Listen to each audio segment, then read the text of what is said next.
Assalamualaikum warahmatullahi wabarakatuh. Selamat pagi, selamat siang, selamat malam, kapanpun dan dimanapun kalian berada. Nah, selamat datang di mata kuliah pengantar videografi. Hari ini kita akan belajar mengenai shot, kamera movement, dan kamera angel. Oke, kita bahas satu persatu. Nah, yang pertama shot. Apakah shot itu? Shot itu adalah potongan dari sebuah film atau bagian dari scene. Nah, lalu apa yang dimaksud dengan scene? Scene itu adalah satu unit utuh dari sebuah film naratif atau cerita. Jadi, scene itu adalah adegan, gitu ya. Semisal ini sebuah cerita kalian mau pergi ke sekolah, gitu ya teman-teman ya.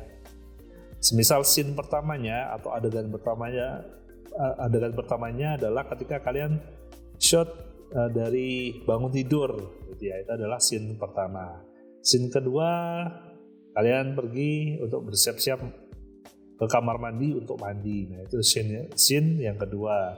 Kemudian yang ketiga, kalian selesai mandi, kalian menggunakan pakaian kalian. Nah, jadi seperti itu ya teman-teman ya. Terus kemudian jenis-jenis shot. Nah, shot itu ada establishing shots, ada detail shots. Ya.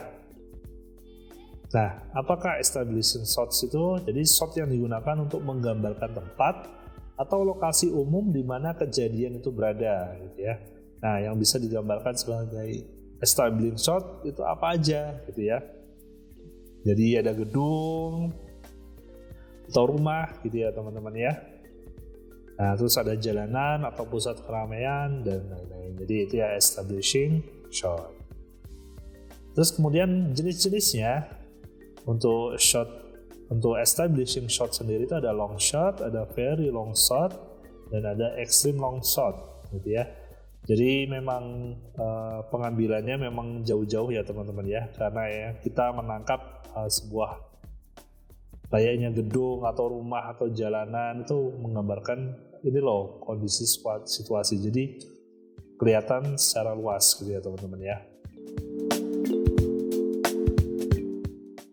Ya, jadi long shot seperti ini, jadi menggambarkan rumah gitu ya sebagai objeknya. Nah, kemudian very long shot, jadi agak jauh gitu ya, ada jarak yang cukup jauh antara objek dengan kamera gitu ya teman-teman ya. Nah, kemudian extreme long shot, nah ini sangat jauh sekali ya teman-teman ya. Jadi lingkungan yang ada di sekitar objek itu sangat terlihat. Ya, jadi ini menggambarkan seberapa jauh ekstrim pengambilan gambarnya gitu ya teman-teman ya.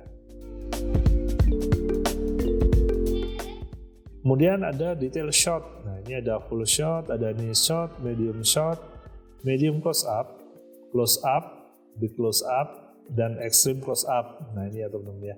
Sebenarnya masih banyak lagi kalau kalian sering nonton atau mungkin sering membaca artikel-artikel, dan tidak hanya ini aja gitu ya, macam-macam dari shot itu sendiri ya teman-teman ya, ada banyak sekali. Nah ini ya contohnya full shot, jadi objek gitu ya secara keseluruhan tampak gitu ya. Kalau semisal objeknya adalah manusia, jadi full dari atas ujung kaki hingga ujung kepala gitu ya teman-teman ya. Kemudian ada knee shot, jadi shot yang mengambil ukuran manusia dari lutut sampai ujung kepala gitu ya. Medium shot ini mulai lebih fokus lagi gitu ya ke objeknya, jadi mulai pinggang sampai ke ujung kepala. Jadi lebih dekat lagi gitu ya teman-teman ya. Nah, kemudian ada medium close up, di mana shot ini tergambar dari dada sampai ujung kepala. Kemudian close up, ini menampilkan wajah manusianya aja gitu ya, dari batas leher hingga ujung kepala. Ini close up. Big close up ini lebih dekat lagi ya teman-teman ya. Nah, jadi kepala full gitu ya, dengan dagu boleh terpotong juga gitu. Nah ini ya. Kemudian ada extreme close up, di mana fokusnya pada bagian tubuh tertentu gitu ya, semisal mata, hidung, telinga, kuku, tai lalat gitu ya teman-teman ya. Nah itu adalah extreme close up. Nah jadi seperti ini penggambaran dari detail shot itu sendiri. Jadi secara keseluruhan ya full shot. Kemudian jika mengambil medium shot, jadi hanya sebatas ini aja, ini ya, kelihatan ya teman-teman ya. Kemudian ada medium close up, mulai sampai dada sampai kepala gitu ya. Ada close up, jadi tinggal kepalanya aja gitu yang menjadi fokusnya ya. Seperti itu. Nah, seperti ini close up gitu ya. Kemudian ada big close up, jadi full face gitu ya teman-teman ya, wajahnya aja. Dan extreme close up, jadi hanya take mengambil bagian matanya aja gitu ya. Dan detail shot ini tidak hanya objek manusia gitu ya, tapi apapun objeknya gitu ya, seperti hewan, benda bahkan, dan tanaman juga bisa gitu ya teman-teman ya. Kemudian ada camera angle. Nah, jadi apakah itu? Jadi camera angle itu adalah sudut pandang kamera di dalam proses pengambilan gambar gitu ya, sudut. Terus memahami angle itu sama dengan paham penempatan kamera di dalam proses pengambilan gambarnya. Nah, ini ya. Jadi kamera angle itu ada 5 gitu ya. Yang pertama ada bird eye, high angle, ada eye level, low angle, dan frog eye. Walaupun sebenarnya banyak ya teman-teman ya. Juga selain ini juga ada shoulder level gitu ya, ground level gitu ya. Frog eye ini masih bisa dipecah lagi gitu ya. Nah itu macamnya ada banyak. Jadi umumnya yang ini aja gitu ya teman-teman ya. Nah ini adalah jenis gambar. Yang pertama adalah bird eye. Bird eye itu kan berarti namanya bird, burung, eye, mata gitu ya. Jadi sudut pandangnya dari atas gitu ya teman-teman ya. Nah, maka kamera ditempatkan di atas subjek atau objek. Nah, angle ini cocok untuk memposisikan audiens sebagai pengamat gitu ya. Audiens akan lebih jelas memantau pergerakan tokoh. Nah, ini dari atas ya teman-teman ya. Jadi seakan-akan kita bird, burung dari atas gitu ya pengambilan gambarnya. Nah, seperti ini. Objek terlihat berada di bawah gitu ya teman-teman ya. Nah, ini ya. Atau bird eye ini juga bisa sering disebut dengan overhead gitu ya teman-teman ya. Nah, selanjutnya di sini ada high angle. Nah, ini ya. Ini lebih rendah dibandingkan bird eye yang tadi. Nah, teknik ini digunakan untuk melihat ke bawah pada karakter atau objek. Nah, cara ini membuat seorang terlihat lemah gitu ya teman-teman ya. Nah, ini tampak kalau kita lihat Avenger ya teman-teman ya. Ini saya ambil dari salah satu situs di mana dia menyediakan storyboard seperti ini. Dia memberikan keterangan ini high angle ya, HA ini ya teman-teman ya. Nah ini ya, kemudian ini ada Harry Potter. Ini juga ada keterangan MS itu medium shot gitu ya teman-teman ya. MCO adalah medium close up. Dan ini high angle juga ya, karena ini pendek gitu ya, lobbynya gitu ya. Nah seperti ini. Ini ada contoh dari high angle. Nah ini eye level ya teman-teman ya. Ini kamera ditempatkan sejajar dengan mata manusia. Angle ini membuat video terlihat lebih natural atau alami, jadi audiens akan merasa terlibat langsung di dalam video. Nah seperti ini ya. Jadi kameranya sejajar dengan pandangan objeknya atau subjeknya gitu ya teman-teman ya. Nah ini adalah Jon Snow gitu ya. Jika kalian tahu filmnya. Nah ini keterangannya close up dan ini eye level gitu ya teman-teman ya. Terus kemudian ini juga ada medium shot ya, agak lebih jauh dengan level ini ya, eye level juga seperti itu. Lalu kemudian ada low angle. Nah ini ya, jadi penempatan kamera ini cocok untuk membuat tokoh terlihat lebih berkuasa ya. Posisi kamera ini berkebalikan dari penempatan high angle. Nah ini ya, jadi kita kelihatan dari low angle di film The Matrix ya teman-teman ya. Jadi agak turun ke bawah dari eye level ya, tapi tidak ke bawah sekali gitu ya, masih sedang. Ini juga dari film Racing Arizona, Bapak lihat agak ke bawah gitu ya teman-teman ya. Ini adalah low angle. Nah ini sedangkan frog eye ini benar-benar di bawah ya teman-teman ya. Jadi teknik ini berada di sudut paling rendah sehingga membuat objek subjek maupun objek terlihat sangat besar dan megah ya teman-teman ya. Ini biasanya sering sekali seakan-akan terlihat kita berada di bawah subjek gitu ya teman-teman ya. Nah, ini juga jadi objek atau subjeknya terlihat lebih besar gitu ya teman-teman ya. Nah ini kemudian ada two shot. Ini dimana two shot ini kita mengambil gambarnya hanya shot dari 2 orang pelaku aja gitu ya. Jadi pengambilan gambar yang ini two shot. Sedangkan untuk three shotnya 3 objek terkena langsung gitu ya teman-teman ya. Kemudian sedangkan group shot itu kita bisa mengambil banyak gitu ya, satu kelompok gitu ya dari para pelakunya gitu ya teman-teman ya. Nah, terus kemudian di sini ada kamera movement. Nah, apa sih kamera movement itu? Kamera movement itu adalah pergerakan kamera di dalam proses pengambilan gambar. Jadi di sini umumnya gitu ya ada 6. Walaupun sebenarnya ada banyak yang lain juga dan penamaannya pun bisa berbeda-beda gitu ya teman-teman ya. Jadi ini saya ambil yang sekiranya umum gitu ya. Jadi ada dolly itu bergerakan maju mundur gitu ya. Pedestal naik turun, track kiri kanan ya. Sedangkan pen ini kiri kanan juga, namun ini dia lebih bersumbu pada satu titik gitu ya teman-teman ya.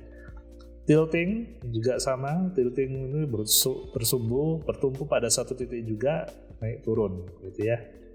Dan kemudian ada roll, rotasi gitu ya teman-teman ya. Nah, jadi dolly teknik dengan menggerakkan kamera mendekati, dolly in atau menjauhi objek, dolly out gitu ya. Dan juga ada beberapa yang menyebutkan zoom in, zoom out gitu ya, atau track in, track out. Banyak sekali ya teman-teman ya penamaannya, bisa berbeda-beda. Kemudian ada pedestal. Pedestal ini pergerakan naik atau turun secara keseluruhan bodi kamera. Nah, ya, jadi seluruhnya naik dan turun gitu ya teman-teman ya. Jadi nggak cuma lensanya aja ya, kalau lensanya itu tilting ya. Ini seluruh bodinya naik dan turun gitu ya.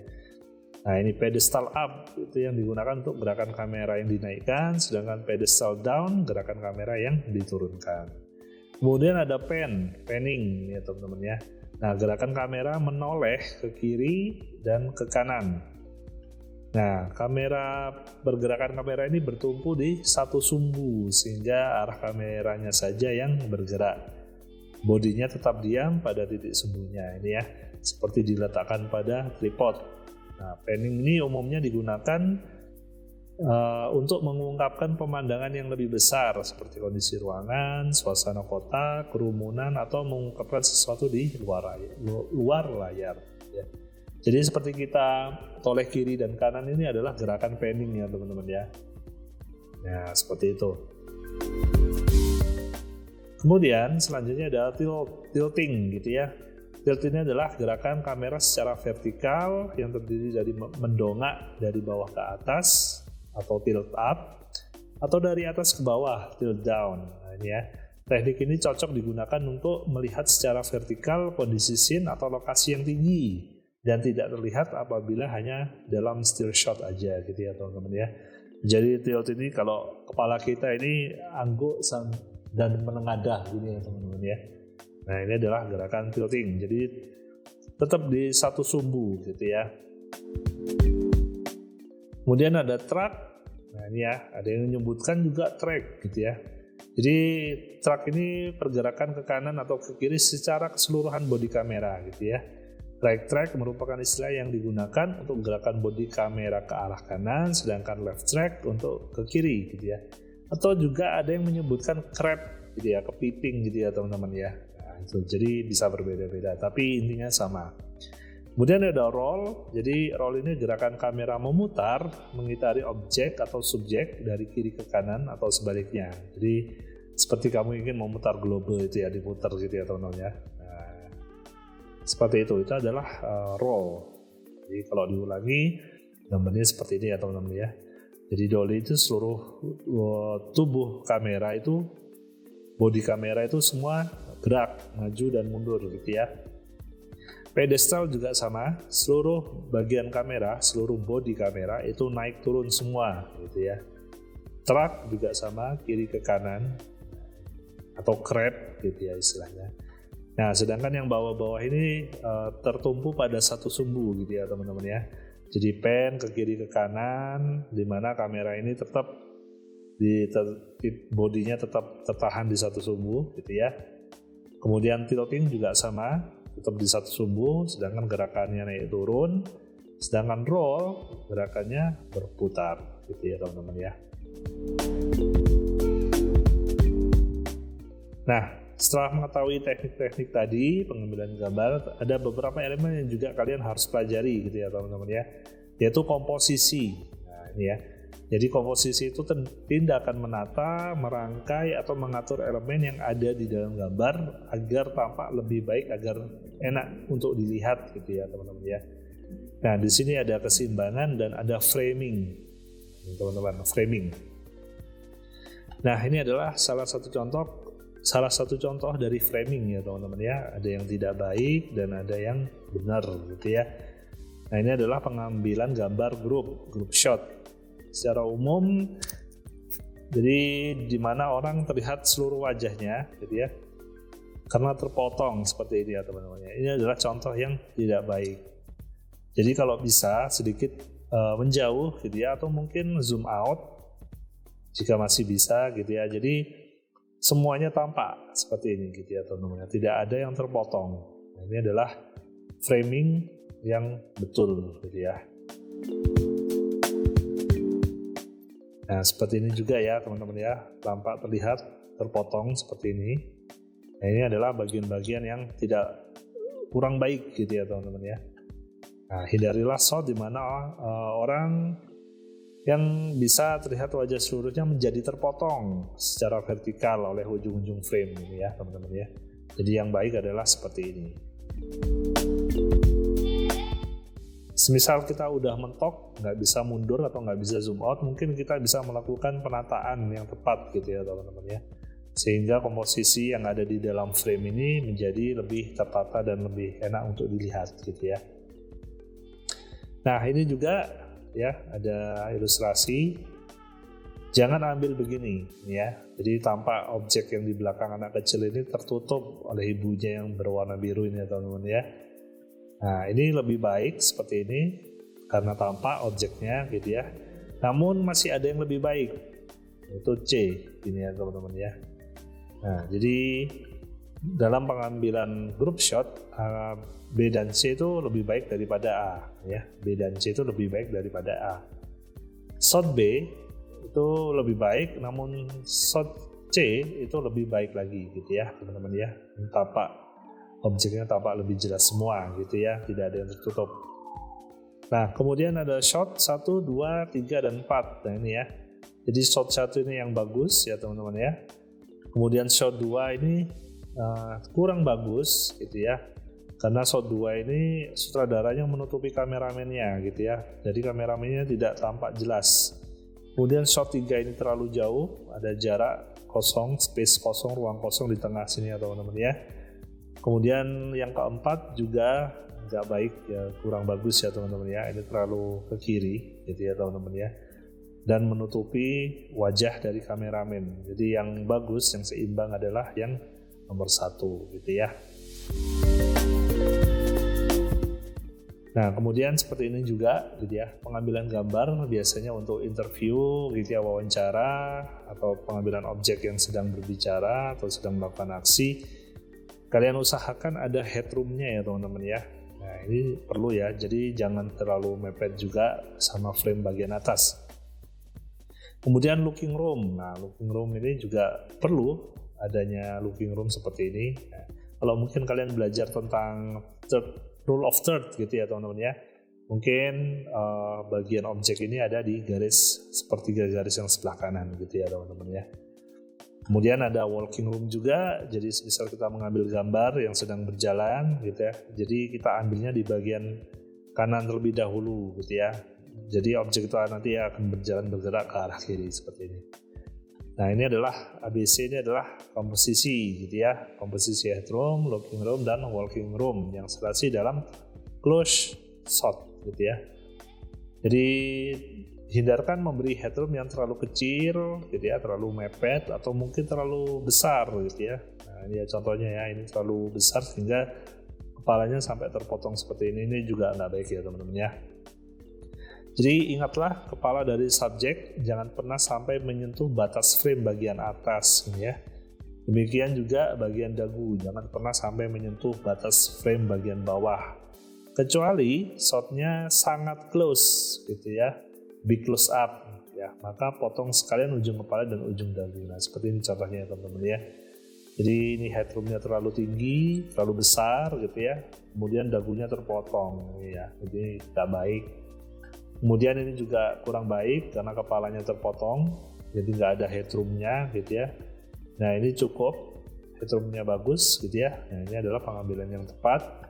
Kalau semisal memang benar-benar ingin memotong dekat, berarti pengambilannya adalah menggunakan teknik big close up gitu ya. Sekalian dagunya terpotong, kepalanya juga terpotong. Jadi komposisinya masih seimbang gitu ya teman-teman ya. Nah ini juga sama gitu ya. Jadi ada looking room-nya gitu ya teman-teman ya. Jadi tidak seperti ini, jadi bagiannya menghadap kemana gitu ya. Jadi ada room kosong di sini yang bagus gitu ya. Daripada ini gitu ya, kurang pas. Jadi yang ini juga lebih bagus daripada yang ini gitu. Kemudian ini juga ada gambar seperti ini. Pilihlah framing yang seperti ini gitu ya, komposisi yang seperti ini. Headroomnya bagus gitu ya, looking roomnya juga bagus di antara para objeknya ini, subjek-subjeknya. Daripada ini ya, ini terlalu nempel gitu juga ya, atau mungkin ini terlalu berjauhan seperti itu. Nah semisal kalau memang nempel bisa di close up gitu ya teman-teman ya, dan jadi lebih enak untuk dilihat gitu ya. Kalau ini kan banyak sekali ruang kosongnya di kiri dan di kanan, juga kurang pas gitu ya teman-teman ya. Jadi mainkan feel kalian ya teman-teman ya ketika proses pengambilan gambarnya. Nah 3 hal yang harus kita hindari dalam proses pengambilan gambar. Nah ini ya teman-teman ya. Jadi yang pertama, jangan menentang cahaya atau backlight. Nah ini sebenarnya boleh dihindari, boleh digunakan gitu ya, karena memang backlight itu juga mungkin salah satu seninya juga ya dalam proses pengambilan gambar. Tapi kalau isinya backlight semua juga tidak bagus, jadi perlu ada lighting yang pas gitu ya teman-teman ya. Kemudian pengambilan gambar yang pas, baru backlight ini bisa menjadi sebuah seni yang bagus. Tapi kalau hanya sekedar backlight aja tanpa diatur komposisinya juga nggak baik gitu ya teman-teman ya. Kemudian yang kedua, jangan melakukan pergerakan kamera yang tidak penting ya, over movement, atau mungkin kalau zaman sekarang kalian sering lihat TikTok kamera sampai diputer-puter, nah itu juga over movement ya teman-teman ya. Itu jangan sering dilakukan gitu ya, nggak baik karena itu bikin pusing penontonnya gitu ya teman-teman ya. Terus kemudian yang ketiga adalah jangan berguncang, over shaking. Nah ini ya teman-teman ya. Jangan berguncang, ini adalah salah satu tantangan bagi kita yang menggunakan smartphone untuk proses pengambilan gambarnya. Karena tidak semua smartphone atau mungkin gadget-gadget kita, perangkat-perangkat kita gitu ya, memiliki teknologi OIS gitu ya, stabilizer lah gampangannya seperti itu. Nah makanya ada alat-alat yang memang khusus diciptakan agar kamera kita bisa stabil, misal kayak gimbal gitu ya teman-teman ya. Cuma itu harganya cukup mahal gitu ya. Jadi kita bisa memanfaatkan tripod seperti itu ya, atau mungkin gimbal-gimbal yang murah ratusan ribu rupiah juga ada, meskipun itu masih menggunakan magnet atau besi itu ya teman-teman ya, jadi bisa stabil lah kayak gitu. Jadi seperti itu, jangan terlalu banyak guncangan, atau mungkin bisa dikurangi melalui aplikasi gitu ya, menggunakan stabilizer gitu ya. Oke, jadi seperti itu teman-teman. Terima kasih banyak atas perhatiannya. Jika kalian ada pertanyaan, kalian bisa tanyakan di kolom komentar. Jika saya ada salah, mohon dikoreksi. Terima kasih banyak atas perhatiannya. Saya tutup. Assalamualaikum warahmatullahi wabarakatuh.